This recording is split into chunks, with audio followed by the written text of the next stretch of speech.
Şöyle, bencilliğin birden fazla nedeni olabilir. Kişi kendini dış dünyadan korumak adına bir gard olarak da bunu kullanabilir ya da her şeyden önce ben diyerek de bu davranışı sergiliyor olabilir. Bunun nedenlerine baktığımız zaman kişi rol model aldığı kişiden de bu davranışları öğrenmiş olabilir ya da daha önce ihmale uğramış, İşte istismara uğramış. Tabii istismar dediğimiz zaman sadece cinsel istismar gelmesin aklınıza. Duygusal istismara uğramış kişiler de zamanla kendini bu karaktere sokuyor olabilir.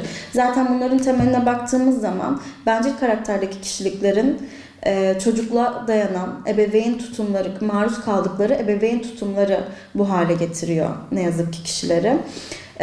Bundan da hani kurtulmanın yolları mı olarak adlandıracağız bunu bilmiyorum ama bencil karakterdeki insanların davranışlarından rahatsız olduğumuz zaman onlara sen diliyle rahatsızlığımızı ifade edebilir, empati kurmalarını sağlayabiliriz. Zaten en büyük problem empati kuramamaktan kaynaklanıyor. Eğer ki bu iletişimi biz sürdüremezsek profesyonel bir yardım almayı makul buluyorum.